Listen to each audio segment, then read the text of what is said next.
Eastern Orthodox Christians only make up 1% of the American and 4% of the global population. Here are the numbers game. You have so low numbers. Well, guess what? Our numbers are exploding. And numbers don't prove anything. There have been many periods in the church when numbers were in the favor of the heretics. So again, low tier stuff, all of the Catholic Answers Trent stuff is designed for the lowest common denominator, lowest level stuff. And that's why the only people who respond now, do you notice there's no actual serious intellectual responses? It's just gibbering, yapping, cussing 15-year-olds. I've been seeing more posts from them saying Christians should leave their churches and come home to orthodoxy. And some of the reasons these apologists give undermine their own orthodox commitments. So in today's episode, we'll look at those reasons, and I'll share my thoughts on engaging in orthodox polemics. Now remember, this already is a setup for Trent being absolutely incapable of understanding internal critiques, paradigm level arguments, transcendental arguments, and system defeaters. And to help me do that, I've asked Eastern Orthodox priest Father Laurent Kleinwerk, author of He's Broke. So Kleinwerk is a rabid ecumenist who wants to be a uniate. So of course he's going to invite on that guy. Body, Understanding and Healing the Schism Between the Roman Catholic and Eastern Orthodox Churches, to review today's script. All right, the worst arguments Eastern Orthodox apologists make against Catholicism are the ones that would also apply to their own church. And to be clear, what I'm talking about seems to be unique to Eastern Orthodox who spend a lot of time arguing on the internet.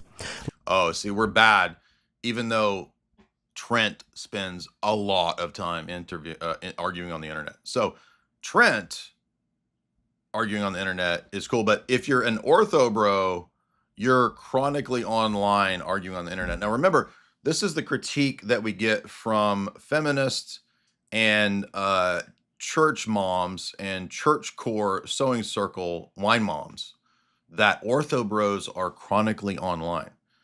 Oh, really? As if that doesn't apply 20 times worse to 20-year-old trad cats who literally live online. Like many terminally online people, the internet... This is such a boomer level critique too, right? And by the way, keep in mind, Trent is a self-professed male feminist. Yes, you heard me right. Trent Horn is a male feminist, which is a perfect exemplification of normie Roman Catholic apologetics, of totally cucked, totally feminist losers who pushed the stabby during the Coof period and made fun of me as a chick track level conspiracy theorist who's now, you realize he's never admitted that he was wrong about pushing the stabbies in the Coof, or that there's any geopolitical problems about a push for syncretism, a global government. No, he's a defender of the Antichrist in chief, the papacy, pushing for a global world religion. Remember, Trent denies all that. It doesn't exist. It's a crazy tinfoil hat thing. And by the way, get your stabby and become a feminist according to Trent. If you doubt me on that, go listen to his debate with Tim Gordon on Catholic Answers, where Trent identifies himself as a male feminist. And deaden your ability to think critically. It lulls you into a complacency where you post whatever feels good or based, and you don't stop. Oh, so see, normie posting 101. Ortho bros post what they think is based. Oh, really? Didn't all of the Groypers also get into a giant war with Trent Horn? So Trent is actually also undermining a giant section of the online Catholic base who every day post based stuff. So Trent, doesn't that also, if you want to talk about two quoquays and whataboutisms, what about chronically online Roman Catholics? To think of what you're posting makes sense. For example, we don't even know what we're posting. We don't even know if it makes sense. We're just so low tier and so stupid. Even though Trent says that the Old Testament teaches not a Trinity, but a generic God. He didn't even know that Jesus says Abraham believed in the Trinity. Abraham believed in Christ. And when I brought that up, do you know what Trent said? The Trinity is not in the Old Testament. Where does it reference? Where does Jesus say, believe in the Trinity? It's a generic God. And then when I sent him church fathers' teachings about the angel of the Lord being Jesus and the Trinity being the Old Testament, do you know what Trent said? I said, in passing, the triad is all through the Old Testament. Trent said triad is an anti-Trinitarian term. Yes, triad is an anti-Trent. You heard me right. Did Trent ever walk this back and admit that that's wrong? Because he goes to an Eastern Catholic church that uses the word triad in the liturgy. So this dummy thinks that triad is anti-Trinitarian, even though it's used in his own liturgy. He's that stupid. He's that ignorant of his own church tradition and faith. Trent said, again, doubling down, Jewish multiplicity in the Godhead is proto-Aryan. You would have to use the word triad, but people who use the word triad are not worshiping the true God. There's Trent's own tweet. And his own tradition, which reveres Palamos and books like the Triads, and his own liturgy, which calls in the Greek the Trinity the Triad, this dummy has tripled and quadrupled down, still denying this. This is a fundamental blunder. This is so bad that it should end his career. He should go back to, I don't know what he did before he tried to be an apologist. He is literally the worst. And welcome everyone to another episode of the Council of Trent podcast. Here is Trent's debate with Tim Gordon, where he identifies as a male feminist. But I mean, what do you expect? I put it in the chat, by the way. What do you expect, by the way, from like a normie Novus Ordo level pop apologist who, I mean, all of these things that I'm listing are so stupid and so low tier that it should really put an end in the Trent Horn apologetic. But Roman Catholicism actually flourishes on the low tier stuff. It's all about numbers and low quality people and low information voters and converts. That's why all of these 15, 16-year-olds, 20-year-olds, they don't know anything about any of this stuff. And in 5 to 10 years, they're going to be faced with all the problems that we're actually outlining right now. And they're going to start thinking, hey, wait a minute. Why is my church so fake and gay? Why is it like a giant organized crime syndicate? Oh, I guess Jay was actually right. And me calling him names didn't actually do anything. One common post by Eastern Orthodox critics of Catholicism goes like this. The Pope did something the poster doesn't like or thinks is cringe, like blessing a block of ice at an event about climate change. Therefore, Catholics should become Eastern Orthodox.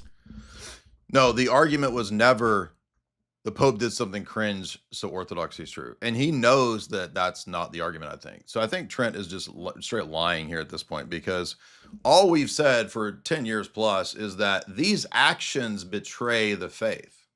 And by the way, some actions, I don't know about blessing a cube of ice isn't apostasy, but some actions like praying towards Mecca are apostasy. Because in the Roman Catholic moral theology scheme, interior beliefs can be demonstrated by exterior actions. So for example, praying together in mosques or in synagogues towards Mecca or whatever. I mean, obviously synagogues don't pray towards, praying in a mosque towards Mecca or in a synagogue. Those are exterior actions of worship that betray heresy, schism, and apostasy interiorly. So it depends on the action in their own system.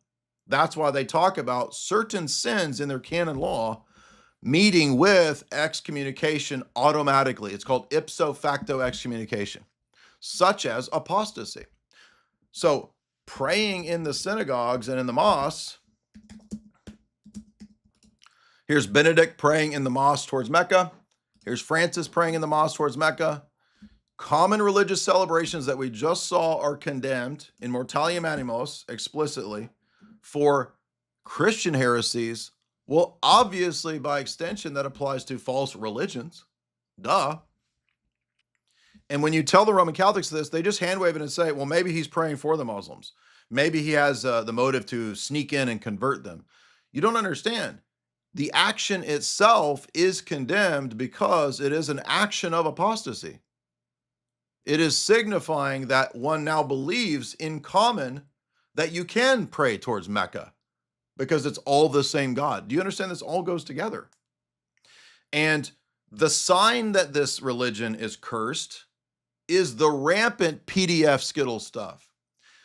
The PDF Skittle stuff is everywhere, but it's a sign that this church does not bear the fruits of producing saints, but of producing criminals, PDFs, and demon-possessed people, basically. The ancient canons of the first 1,000 years of the church forbid clerics from going into mosques, synagogues, or whatever, any of the gathering houses of the heretics, to do any kind of common religious liturgical celebrations. It's forbidden, clear as day, and everybody knows this. So the argument is never, you do bad stuff, therefore we're correct. It's what type of bad stuff, what type of actions, not merely blessing the ice cube. The blessing of the ice cube, in my comment, was about globalism, that the Pope is now a servant of globalist powers and the pushing of the climate change agenda, which, by the way, Trent says there's no New World Order, there's no push for globalization, get your stabbies. And by the way, I'm a male feminist, to quote Trent. But cringe isn't a synonym for heresy, and the patriarchs of the Eastern Orthodox Church also do things the poster probably doesn't like, such as supporting efforts to combat climate change. Plus, Yeah, Trent, we've done podcasts on that for almost 8 or 9 years, almost a decade. We've called out the ecumenical patriarchate for the same actions. However, the Orthodox Church doesn't have the same canon law which governs the way that we would approach these types of bishops in error. We have tons of patriarchs in the history of the church that have been heretics from many different sees, including Rome, like Honorius, or like Vigilius, submitting to the council and admitting that he was wrong. And this has been brought up in many debates. Eric Ibarra famously said, I don't know how to answer that, when Ubi brought it up. So no, we recognize that there can be actions that are sinful. The argument was never that the papacy is impeccable, and no Orthodox person made that argument. But when we harass on a daily basis, as you also harass us, for the liberal skittle stuff of the papacy, we're not wrong in that, because it exemplifies the fruits. By the fruits you'll know them. It's not an ultimate epistemic proof, it's an indicator and a sign of the spiritual rot and apostasy that is manifest on a daily basis since Vatican II, especially with Francis and Leo, who's Francis 2.0. What's wrong with the Pope blessing ice, given that Catholics and Orthodox bless themselves with holy water all the time? If there are This is so stupid. Obviously, the reason that the blessing is bad is because it's an indicator of his alignment with the World Economic Forum, Davos, technocratic socialist agenda. And if you doubt me on that, remember Gaudium et Spes, which have these pop apologists ever covered any of these topics? When has Trent addressed unum sanctum and the temporal supremacy argument? Never. When has Trent addressed the fact that the papacy is the patron of the Talmud, the most antichrist, blasphemous work in Western civilization history, was put into print by the papacy? You lying goblins. What did John Paul II say and teach normatively about Judaism? Jews live in a covenant with God already. Anti-Semitism is a sin. Judaism has its own distinct vocation in the divine plan. Christians and Jews affirm a self-understanding religious experience that includes respect for Judaism and Zionism. That's Eretz Yisrael, the land of Israel. Jews and Christians are already in a covenantal relationship with God.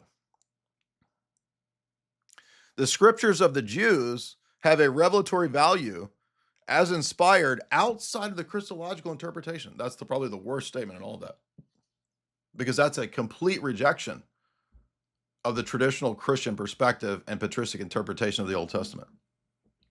And remember, Nostra Aetate